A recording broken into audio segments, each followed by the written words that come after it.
দর্শক সবাইকে মহান বিজয় দিবসের শুভেচ্ছা জানিয়ে শুরু করছি নিউজ 24 সংবাদ। আর পুরো সংবাদে আপনাদের সাথে আছি আমরা দুজন, আমি ফয়সাল মাহমুদ এবং আমি সানজিদা ইসলাম। দর্শক দেখছিলেন বিআরবি কেবলস সংবাদ শিরোনাম। চলে যাব পুরো খবরে। সংসদ নির্বাচন ও গণভোটের মাধ্যমে ঠিক হবে নতুন বাংলাদেশের ভবিষ্যৎ ও অগ্রযাত্রার গতিপথ। তবে সন্ত্রাস ঘটিয়ে থামানো যাবে না দেশের গণতান্ত্রিক অগ্রযাত্রা। মহান বিজয় দিবস উপলক্ষে জাতির উদ্দেশ্যে ভাষণে এমন মন্তব্য করেন প্রধান উপদেষ্টা ডক্টর মোহাম্মদ ইউনূস। বলেন, পরাজিত ফ্যাসিস্টরা আর দেশে ফিরতে পারবে না। জানান, সুষ্ঠু ভোটের জন্য সব ধরনের প্রস্তুতি সম্পন্ন করা হয়েছে। গত তিনটি নির্বাচনে সুষ্ঠু পরিবেশ না থাকায় এবারের ভোট নিয়ে ব্যাপক আগ্রহ আছে জনমনে। যদিও সাম্প্রতিক রাজনৈতিক অস্থিরতা সহ আরও নানা কারণে ভোট কেমন হবে তা নিয়ে নানা আলোচনা রয়েছে ভোটারদের মাঝে। বিজয় দিবস উপলক্ষে সন্ধ্যায় জাতির উদ্দেশ্যে দেওয়া ভাষণে প্রধান উপদেষ্টা জানান, সুষ্ঠু ও গ্রহণযোগ্য নির্বাচনের দৃষ্টান্ত স্থাপন হবে এবার। এই কারণেই আমরা গণভোটের আয়োজন করেছি, যাতে দেশের ভবিষ্যৎ সংস্কার দিশা নির্ধারণে জনগণ সরাসরি সিদ্ধান্ত দিতে পারেন। এই গণভোট হবে বাংলাদেশের ইতিহাসে নতুন মাইলফলক। এখানে আপনাদের প্রতিটি ভোট আগামী দিনের রাষ্ট্র ব্যবস্থার ভিত্তি স্থাপন করবে। এ সময় প্রধান উপদেষ্টা বলেন, ত্রয়োদশ জাতীয় নির্বাচন ও গণভোট বাংলাদেশের পরিবর্তনের ঐতিহাসিক মুহূর্ত হবে। বাংলাদেশের ভবিষ্যৎ পথরেখা নির্ধারণের এক ঐতিহাসিক মুহূর্ত। আমরা কোন ধরনের রাষ্ট্র প্রত্যাশা করি তা নির্ভর করবে গণভোটের ফলাফলের উপরে। এই ভোটের মাধ্যমে ঠিক হবে নতুন বাংলাদেশের চরিত্র, কাঠামো ও অগ্রযাত্রার গতিপথ। জানান, পরাজিত ফ্যাসিস্ট শক্তিরা আর কখনোই ফিরতে পারবে না।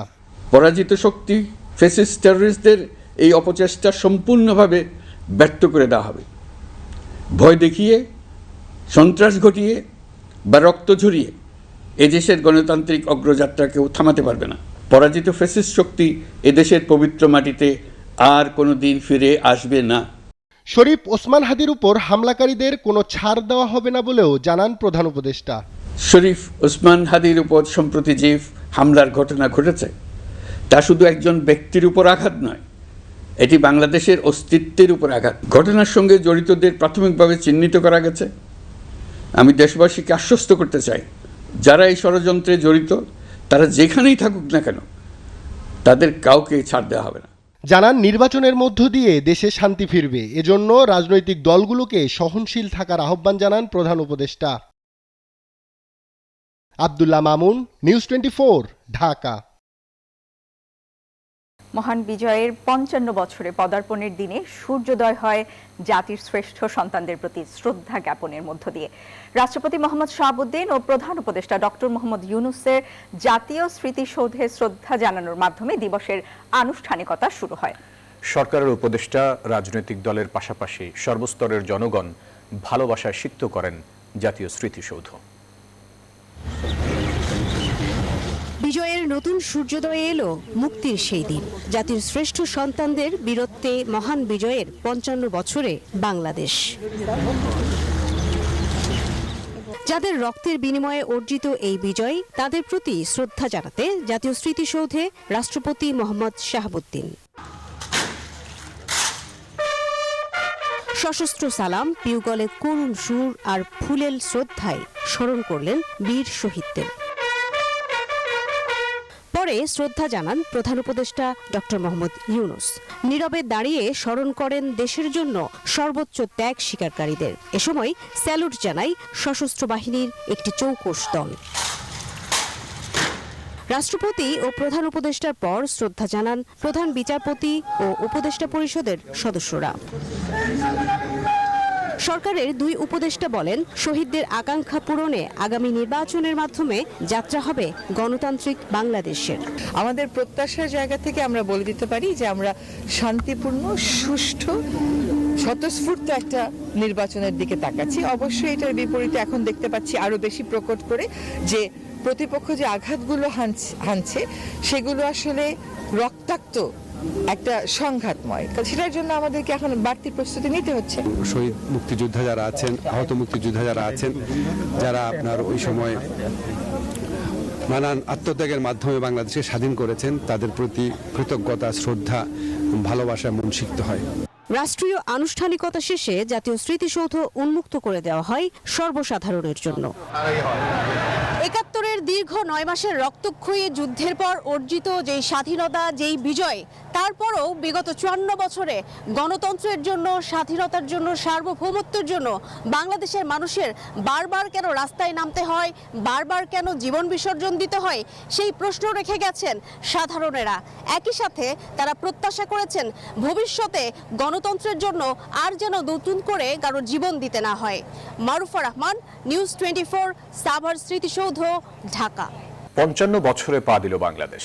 মুক্তিযুদ্ধের বীর সন্তানরা ৯ মাসের রক্ত গঙ্গা পেরিয়ে এনেছিল বিজয়। শ্রদ্ধা আর ভালোবাসায় তাদের স্মরণ করছে গোটা দেশ। শ্রদ্ধার কাতারে আজ এক হয়েছে বয়স্ক, তরুণ ও শিশু। তাদের প্রত্যাশা এমন বাংলাদেশ গড়ে উঠুক যেখানে ৭১-এর সাহসে গর্বিত হবে ২৪-এর গণ অভ্যুত্থান। রিশাদ হাসানের রিপোর্ট, ছবি তুলেছেন মেহেদি হাসান সুমন।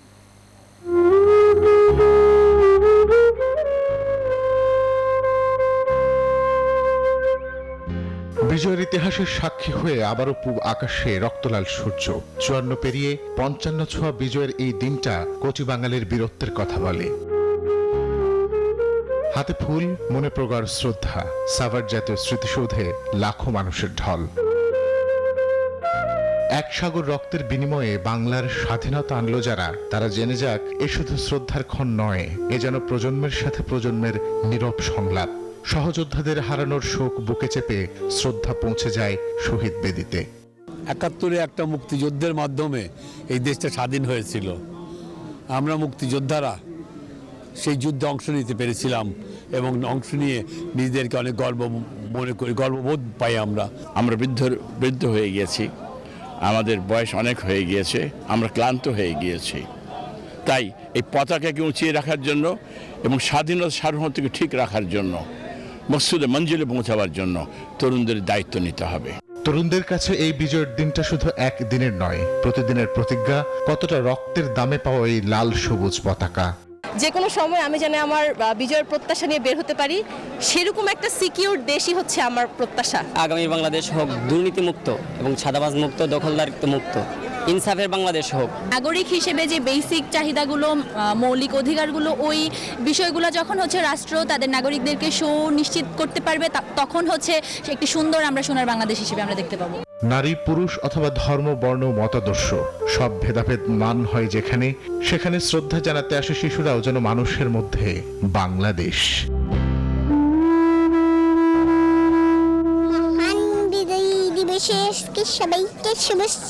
আজকে আমরা এখানে এসেছি ফুল দেওয়ার জন্য, শহীদদের সম্মান জানানোর জন্য। এখানে এসে আমি অনেক উজ্জীবিত হচ্ছি। কারো হাতে জাতীয় পতাকা, কারো পরনে লাল সবুজ শাড়ি বা পাঞ্জাবি। বুক জুড়ে বিজয়ের প্রতিধ্বনি। শুধু প্রশ্ন একটাই, আমরা কি এই ঋণ শোধ করতে পেরেছি?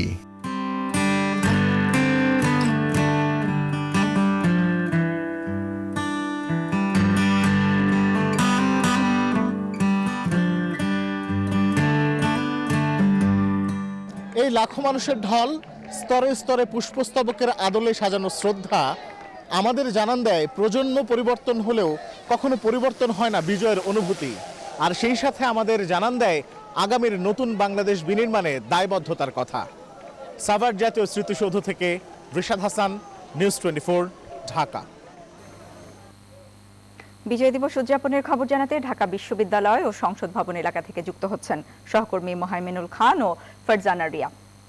শুরুতেই যাব মোহাইমিনের কাছে। মোহাইমিন রয়েছেন ঢাকা বিশ্ববিদ্যালয়ে। মোহাইমিন, ঢাকা বিশ্ববিদ্যালয় এলাকায় বিজয় দিবস উদযাপন কেমন দেখছেন?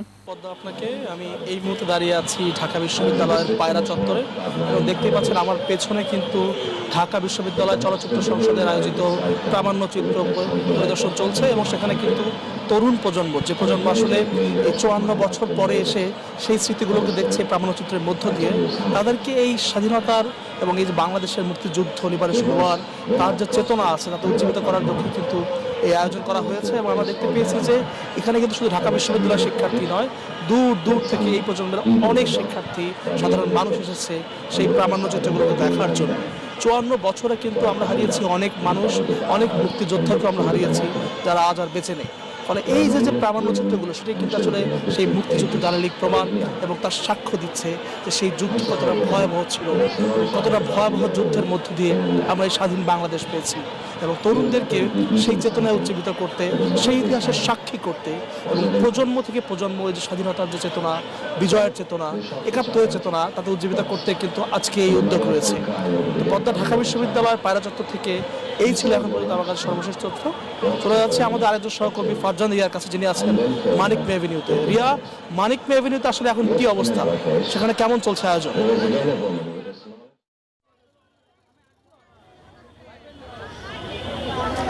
ধন্যবাদ মোহাইমিন, আপনাকে বিজয় দিবসের শুভেচ্ছা। এই মুহূর্তে আমি মানিক মিয়া এভিনিউর ঠিক সংসদের সামনে অবস্থান করছি। আমার বাম পাশে আছে সংসদ ভবন। এখানে দেখতে পাবেন যে লাল সবুজ লাইটে কিন্তু সাজানো হয়েছে। এছাড়া আশেপাশে যে সরকারি ভবনগুলো আছে সব কিছু কিন্তু সাজানো আছে। এখানে দেখতে পাবেন যে আসলে সকল শ্রেণী পেশা ধর্ম বর্ণের মানুষ এখানে এসেছেন। তারা আসলে বাংলাদেশের যে 54 বছর পার হয়েছে এবং 55 বছরে পা দিয়েছে, এই দিনটি উদযাপন করতে কিন্তু আসলে বাংলাদেশের সকল ধর্মের মানুষ, সকল বর্ণের মানুষ কিন্তু একত্রিত হয় এবং তারা উদযাপন করেন। এই মুহূর্তে মানিক মিয়া এভিনিউতে ঠিক তেমন কোনো বিশেষ আয়োজন না থাকলেও এখানে কিন্তু বিভিন্ন ধরনের স্টল বসেছে। সেখানে চুড়ি থেকে শুরু করে খাবারের আইটেম, এছাড়া বিভিন্ন ধরনের গৃহসজ্জার আইটেম নিয়ে কিন্তু এখানে দোকানিরা বসেছেন এবং এখানে কিন্তু প্রায় সকল ধরনের দর্শনার্থীরা আসছেন। তারা কিন্তু এখানে ঘুরছেন, জিনিসপত্র কেনাকাটা করছেন। বলা যায় যে আসলে এই দিনটি উদযাপন করতে কিন্তু তারা একত্রিত হয়েছেন। সবকিছু মিলে বলা যায় আসলে এই তরুণ প্রজন্মের কাছে কিন্তু বাংলাদেশের এই আবহ সবসময় থাকবে। প্রত্যেক বাংলাদেশের সকল বয়সী মানুষ কিন্তু এটি ধারণ করে এবং বহন করে। সারা বিশ্বের বিস্ময় তুমি আমার অহংকার, বাংলাদেশের এই অহংকার কিন্তু সকলেই তারা নিজের মনে বহন করে। তো এখান থেকে এই ছিল আমার কাছে সর্বশেষ তথ্য। বিজয় দিবসে বাংলার আকাশে উড়ল 54টি লাল সবুজের পতাকা। 54তম বিজয় দিবসকে স্মরণীয় করে রাখতে 54 জন প্যারাট্রুপার গড়েন নতুন রেকর্ড। মহান বিজয় দিবসের আয়োজনে সশস্ত্র বাহিনীর অংশগ্রহণে সকালে তেজগাঁওয়ে জাতীয় প্যারেড স্কোয়ারে মনোজ্ঞ ফ্লাই পাস্ট, প্যারা জাম্প এবং বিশেষ এরোবেটিক প্রদর্শনীর আয়োজন হয়।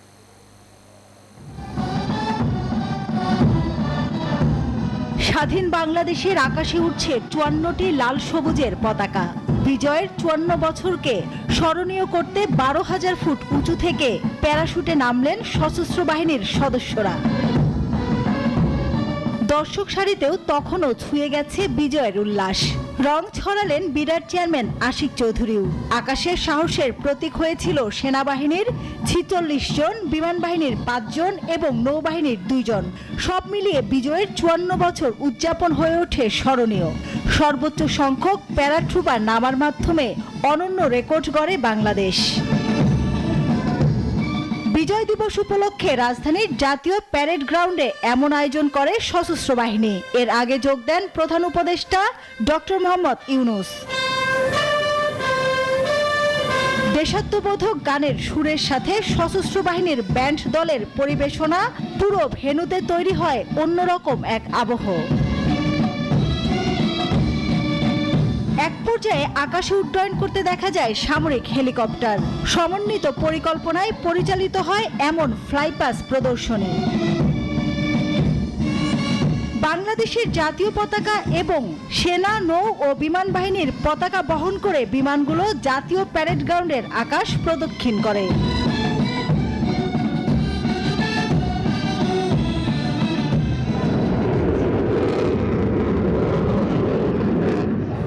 বিমানের বিশেষ অ্যাক্রোব্যাটিক শো আর আকাশ জুড়ে বিজয়ের রং রাঙিয়ে দেন সশস্ত্র বাহিনীর বৈমানিকরা। মাসুদা লাবণী, নিউজ 24, ঢাকা। বিজয়ের 54 বছর উদযাপনে ধানমন্ডি সোসাইটির 2 দিনের বিজয় মেলা ও সাংস্কৃতিক উৎসব শেষ হচ্ছে আজ। রাজধানীর ধানমন্ডির 4 নম্বর মাঠে এই মেলা আয়োজন করা হয়। শান্তি, সমৃদ্ধি, ভালোবাসার শীর্ষক এই মেলায় সব বয়সের মানুষের জন্য আছে নানামুখী বিনোদনমূলক আয়োজন। মেলায় 26টির বেশি স্টলের পাশাপাশি রয়েছে বিজ্ঞান ভিত্তিক ইন্টারঅ্যাক্টিভ প্রকল্প, শিশুদের চিত্র প্রদর্শনী ও ওয়ার্কশপ, সঙ্গীত, নৃত্যনাট্য পরিবেশনা, ব্যান্ড শো, রাফেল ড্র এবং মনোমুগ্ধকর আতশবাজি। মেলা শেষ হবে আজ রাত 11টায়। আবহমান বাংলার যে সমস্ত সংস্কৃতি বা ঐতিহ্য যেগুলো হারিয়ে যাচ্ছে সেগুলো আমরা এই প্রজন্মের কাছে তুলে ধরছি। দেশকে ভালোবাসার জন্য আগামী প্রজন্ম যেন তাদের মধ্যে একটা দেশপ্রেম জাগ্রত হয়, সেটা তো আমাদেরই দায়িত্ব। জাতীয় স্মৃতিসৌধে শ্রদ্ধার মিছিলে আজ মিলিত হলো সব রাজনৈতিক দল। নেতারা বলেন, আগামী নির্বাচনের মাধ্যমে গণতন্ত্র পুনঃপ্রতিষ্ঠা হবে। জামাত ৭১-এ স্বাধীনতা বিরোধী ছিল, এখনো তারা সেই অপচেষ্টা চালিয়ে যাচ্ছে বলেও অভিযোগ করেন তারা। পতিত শক্তি আওয়ামী লীগ এখনো দেশকে অস্থিতিশীল করার অপচেষ্টা চালিয়ে যাচ্ছে, নেমেছে টার্গেট কিলিং এর মিশনে। পূবের আকাশের এই লাল সূর্য জানান দিচ্ছে আজ মহান বিজয় দিবস। ১৯৭১ সালের এই দিনে রক্তক্ষয়ী মুক্তিযুদ্ধের মধ্য দিয়ে স্বাধীনতার চূড়ান্ত বিজয় অর্জন করে বাংলাদেশ।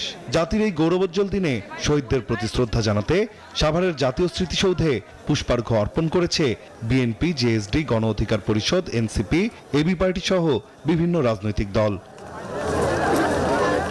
শ্রদ্ধা নিবেদন শেষে রাজনৈতিক দলের নেতারা বলেন, দেশ যখন একটি সুষ্ঠু নির্বাচনের দিকে হাঁটছে, ঠিক তখনই জুলাইয়ের গণ অভ্যুত্থানে অংশ নেওয়া সৈনিকদের টার্গেট করে হত্যা চেষ্টা সহ নানামুখী সহিংসতা চালানো হচ্ছে। আওয়ামী লীগ যারা নিজেদেরকে সবসময় মুক্তিযুদ্ধের সপক্ষে শক্তি হিসেবে দাবি করেছে, সেই আওয়ামী লীগ কিন্তু গণতন্ত্রকে হত্যা করেছে। যে বৈষম্য, যে হীনমানসিকতার কারণে যার প্রতিবাদে আমরা স্বাধীন হয়েছিলাম, স্বাধীনতা এত বছর পরেও আমরা সেই বৈষম্যহীন সমাজ গড়তে পারি নাই। বাম দলের নেতারা বলছেন, নির্বাচন প্রলম্বিত করার চেষ্টার কারণে দেশে অরাজক পরিস্থিতি তৈরি হয়েছে। এখন নির্বাচন কেন্দ্রিক যতটুকু আমরা সহিংসতা দেখছি, সেটার মূল কারণ নির্বাচনটা করতে না চাওয়ার প্রবণতা। ২৪-এর গণ অভ্যুত্থান উত্তর বাংলাদেশে আমাদের একটা অবাধ, সুষ্ঠু, গ্রহণযোগ্য নির্বাচনের পথে হাঁটা। যারা ২৪-কে ৭১-এর বিরুদ্ধে, ৭১-কে ২৪-এর বিরুদ্ধে এই জায়গা একটা বিপরীত জায়গায় দাঁড় করাতে চাচ্ছে, তারা বাংলাদেশের জনগণের সংগ্রামকে ধামাচাপা দিয়ে নিজেদের রাজনৈতিক স্বার্থ, দলীয় স্বার্থ চাপিয়ে দিতে চাইছে। সংস্কারের জায়গাগুলো যদি কার্যকর করা না যায়, তাহলে শুধুমাত্র একটি নেহায়েত নির্বাচনই হবে, কিন্তু আমি মনে করি না জন আকাঙ্ক্ষা তার মধ্য দিয়ে পূরণ হবে। আগামী ফেব্রুয়ারি নির্বাচন গণভোটকে কোনোভাবেই ঝুঁকির মধ্যে নিয়ে যাওয়া যাবে না। ফেব্রুয়ারি নির্বাচন এবং গণভোট আমাদের ইতিহাসের গুরুত্বপূর্ণ মাইল ফলক হিসেবে এটা চিহ্নিত হবে। এদিকে বিএনপি নেতারা বলেন, দেশের চলমান সংকটের একমাত্র সমাধান একটি গ্রহণযোগ্য জাতীয় নির্বাচন। গোলাম আজম সহ ওর সাঙ্গ বঙ্গরা যদি জাতির শীর্ষ সন্তান হয়, তাইলে বীর মুক্তিযোদ্ধাদেরকে অপমানিত করা হচ্ছে। ৭১ এবং ২৪ যার যার অবস্থানে সমহিমায় তারা বিরাজিত। গণতন্ত্র আগামী একটি সুষ্ঠু নিরপেক্ষ নির্বাচনের মাধ্যমে পুনঃপ্রতিষ্ঠিত করব। এ সময় এনসিপি আহ্বায়ক নাহিদ ইসলাম বলেন, ৭১ ও ২৪-এর দালালদের বিরুদ্ধে সতর্ক রয়েছে তার দল। নির্বাচন বানচালে ষড়যন্ত্র সফল হতে দেওয়া হবে না বলেও হুঁশিয়ার করেন তিনি। ৭১-এর দালালদের বিরুদ্ধে, ২৪-এর দালালদের বিরুদ্ধে আমরা বাংলাদেশের জনগণ, বাংলাদেশের তরুণরা ঐক্যবদ্ধ আছি। সামনের বাংলাদেশ আমাদের বিজয় আসবে। মহান বিজয় দিবসে শহীদদের প্রতি শ্রদ্ধা জানিয়ে জুলাই ও মুক্তিযুদ্ধের চেতনায় দেশ গড়ার প্রত্যয় পুনর্ব্যক্ত করেছে রাজনৈতিক দলগুলো। বিজয়ের ৫৫ বছরে এসে এখন রাজনৈতিক প্রত্যেকটি দলের কণ্ঠে একই সুর। দেশ যখন নির্বাচনের পথে, তখন দলমত নির্বিশেষে সকলকে একত্রিত হয়ে গণতন্ত্র বিরোধী অপশক্তির বিরুদ্ধে রুখে দাঁড়াতে হবে। জাতীয় স্মৃতিসৌধ থেকে নাইম আল চিকো, নিউজ 24, সাভার, ঢাকা। স্বাধীনতা বিরোধীরা ভুল পাল্টে আবারও মাথাচাড়া দিয়ে উঠতে চায়, জনগণ তাদের অপচেষ্টা নস্যাৎ করে দেবে বলে মন্তব্য করেছেন বিএনপি মহাসচিব মির্জা ফখরুল ইসলাম আলমগীর। আজকে স্বাধীনতার শত্রুরা যারা স্বাধীনতার বিরুদ্ধে প্রত্যক্ষ ব্যবস্থা দিয়েছিল, আজকে তা আবার মাথা চাড়া দিয়ে উঠতে চায়। বাংলাদেশের মুক্তিকামী মানুষ, বাংলাদেশের স্বাধীনতাকামী মানুষ, বাংলাদেশের গণতন্ত্রকামী মানুষ তাদের সমস্ত ষড়যন্ত্রকে নস্যাৎ করে দিয়ে অবশ্যই বাংলাদেশের স্বাধীনতা সামর্থ্যকে অটুট রাখবে, গণতন্ত্রের প্রতিষ্ঠা করবে। আগামী 25 ডিসেম্বর তিনি দেশে আসবেন, তার এই দেশে আসা যেন গণতন্ত্রের লড়াইকে, সংগ্রামকে আরও বেগবান করে, সেই জন্য আমরা কাজ করে যাচ্ছি। মুক্তিযুদ্ধে পাকিস্তানি সেনাদের আত্মসমর্পণের আনুষ্ঠানিকতায় ভারতীয় ষড়যন্ত্র ছিল বলে মন্তব্য করেছেন জামায়াতের সেক্রেটারি জেনারেল। মহান বিজয় দিবসে যুব ম্যারাথনে এসব কথা বলেন তিনি। পরাজয়ের প্রতিশোধ নেওয়ার জন্য স্বাধীনতা যুদ্ধে তারা আমাদের পেছনে এসে দাঁড়িয়েছিল। সেটা বিজয়ের এই দিনে তারা বাংলাদেশের মানুষের কাছে, মুক্তিযোদ্ধাদের কাছে পাকিস্তানকে আত্মসমর্পণ করতে দেয়নি।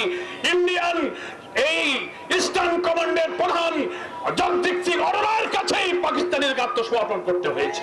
মনোনয়ন পেয়েও নির্বাচন না করার ঘোষণা দিয়েছেন নারায়ণগঞ্জ 5 আসনের বিএনপি প্রার্থী মাসুদুজ্জামান মাসুদ। দুপুরে নারায়ণগঞ্জ প্রেস ক্লাবে সাংবাদিকদের সাথে মতবিনিময় সভায় এই কথা বলেন তিনি। জানান ব্যক্তিগত কারণে এই সিদ্ধান্ত নিয়েছেন তিনি। অনেকেরই মন ভেঙে যাবে, আমি আসলে নির্বাচনটা করব না, আমি মনোনয়ন কিনব না। এইটা আসলে আমি আপনাদের কাছে ক্ষমা প্রার্থী। ব্যক্তিগত কারণ এবং কিছু পারিপার্শ্বিক অবস্থা আমাকে এই কঠিন সিদ্ধান্ত নিতে হচ্ছে। বিনিয়োগ ও কর্মসংস্থানের স্থবিরতা, মূল্যস্ফীতি আর আর্থিক খাতের টালমাটাল পরিস্থিতি বিজয়ের 54 বছরে এমন সব চ্যালেঞ্জের মুখে দাঁড়িয়ে দেশের অর্থনীতিবিদরা বলছেন স্মরণকালে এমন কঠিন পরিস্থিতিতে পড়েনি বাংলাদেশ। তাদের মতে সংকট উত্তরণে একটি ভালো নির্বাচনের মাধ্যমে দেশের সার্বিক পরিস্থিতিতে স্থিতিশীলতা আনার কোনো বিকল্প নেই বাংলাদেশের সামনে।